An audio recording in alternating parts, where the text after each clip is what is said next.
Hello students, हम कर रहे थे methods of measuring price elasticity of demand. उसके हमने 3 मेथड्स कर लिए थे, total expenditure method, proportionate method and point method.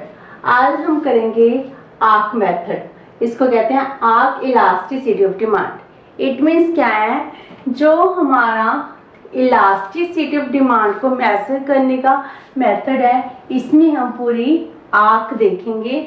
Arc के ऊपर इलास्टिसिटी ऑफ डिमांड को मेजर करेंगे। जैसे ओ एक्स एक्सिस पर क्वांटिटी है एंड ओ वाई एक्सिस पर price. Suppose this is our demand curve. अगर जी हमारी डिमांड कर्व है, इस डिमांड कर्व पर हमने अगर किसी पॉइंट पर इलास्टिसिटी ऑफ डिमांड मेजर करनी है, वो हम पॉइंट मेथड से मेजर कर सकते हैं।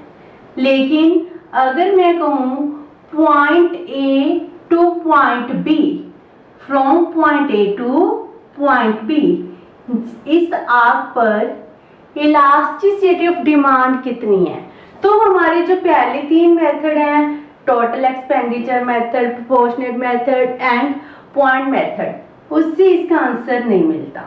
तो अगर हमको किसी आर्क पर elasticity of demand find out करनी है, तो हम देखते हैं आर्क इलास्टिसिटी ऑफ डिमांड।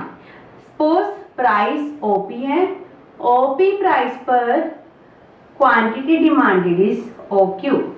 अगर प्रोडक्ट की प्राइस फॉल कर गई टू P1, हमारी डिमांड इंक्रीज करके Q1।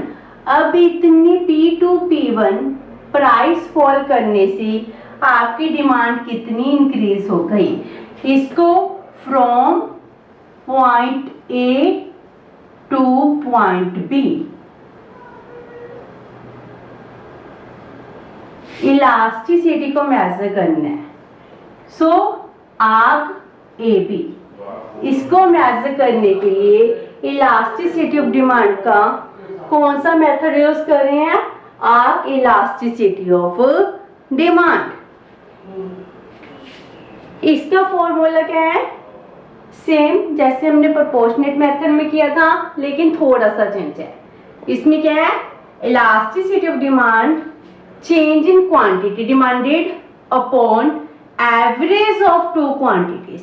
उसमें क्या लिया था, change in quantity demanded upon initial demand, initial quantity. And यहाँ पर क्या ले रहे हैं हम, एवरेज ऑफ 2 क्वांटिटीज। एंड इसके अपॉन क्या है, change in price upon average of 2 prices. जब हम इनिशियल प्राइस ले रहे थे, अब हम क्या ले रहे हैं, इनिशियल की बजाय एवरेज लेने लग गए इलास्टिसिटी ऑफ डिमांड में। इसमें क्या करेंगे हम, चेंज इन क्वांटिटी डिमांड क्या होता है, change in quantity demand, average of 2 quantities Q1 plus Q2 divide by 2 and change in price, change in P upon average of 2 prices P1 plus P2। P1 and P2 क्या होगी, P1 हमारी initial price, P2 होगी हमारी new price. अब अगर इस फॉर्मूले को ओपन करेंगे तो जो 2 से 2 कट कर गया, change in Q upon Q1 plus Q2, इसका रेसिप्रोकल हो जाएगा, multiply by change in P1 plus P2 upon change in P।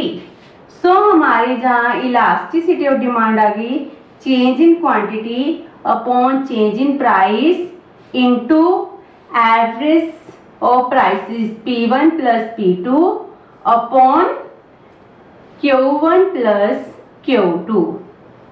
इसमें हमने दोनों की एवरेज प्राइस ले ली। विद दिस क्या हो गया, हमारे पास ये आर्क इलास्टिसिटी को मेजर करने का फॉर्मूला डिराइव हो गया। ये था हमारा आर्क इलास्टिसिटी ऑफ डिमांड। अब हम करेंगे इसका नेक्स्ट मेथड। अब हमारे पास लास्ट मेथड आता है revenue method of elasticity of demand. Revenue method का मीनिंग क्या होता है, रिवेन्यू क्या, जब प्रोड्यूसर कोई प्रोडक्ट प्रोड्यूस करता है, उसको सेल करता है, उससे जो भी उसको इनकम आती है उसको रिवेन्यू कहते हैं। रिवेन्यू कैसे? जितनी भी उसने प्रोडक्ट की क्वांटिटी सेल की, अगर हम इसको प्राइस से मल्टीप्लाई कर देंगे तो हमारे पास आ जाएगी टोटल रिवेन्यू। तो रिवेन्यू के भी आगे 3 कॉन्सेप्ट्स हैं, total revenue, average revenue and the margin revenue. Revenue method of elasticity of demand producer के द्वारा यूज किया जाता है।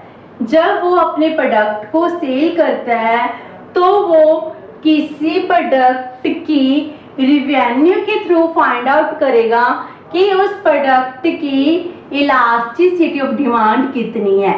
सो इलास्टिसिटी ऑफ डिमांड को रिवेन्यू मेथड के थ्रू प्रोड्यूसर के द्वारा यूज किया जाता है। जो हमारी रिवेन्यू है, average revenue, total revenue, margin revenue, इसको हम नेक्स्ट चैप्टर में, प्रोड्यूसर इक्विलिब्रियम वाले चैप्टर में, रिवेन्यू चैप्टर में अच्छे से डिटेल में करेंगे। सो अब करते हैं रिवेन्यू मेथड। रिवेन्यू मेथड में क्या है? एवरेज रिवेन्यू और मार्जिन रिवेन्यू के थ्रू वो करता है elasticity of demand find out करता है। और हमारी एवरेज रिवेन्यू कर्व डाउनवर्ड होती है, like this. Margin revenue curve होती है। जब वो फाइंड आउट करना है, मान लो उस प्रोडक्ट की प्राइस ओपी है, ठीक है, एवरेज रिवेन्यू पर ए पॉइंट पर है, अगर किस तो मार्जिन रिवेन्यू पर कितना आ गया? एट पॉइंट बी, उसकी ओ क्यू सेल हो रही है। अगर मान लो वो किसी प्रोडक्ट के प्राइस फॉल करेगा, प्रोडक्ट के प्राइस अगर ओपी 1 हो जाए, ओपी से कम होकर ओपी 1 हो जाए, तो उसको उसकी क्वांटिटी कितनी इंक्रीज करेगी, उसकी क्वांटिटी डिमांड कितनी इंक्रीज करेगी, इसको मेजर करने के लिए वो क्या यूज करता है? Revenue method of elasticity of demand. इसका फॉर्मूला क्या है इलास्टिसिटी ऑफ डिमांड का? Lower portion upon the upper portion. इसको हमें डिराइव करने की जरूरत नहीं है, आप सिंपल फॉर्मूला लिख सकते हो, lower portion upon the upper portion. जब हम इसमें फॉर्मूले में फिट करते हैं वैल्यूज, तो हमारे पास इलास्टिसिटी ऑफ डिमांड क्या आती है? Average revenue upon average revenue minus marginal revenue. ये बन गया प्रोड्यूसर का formula to measure elasticity of demand.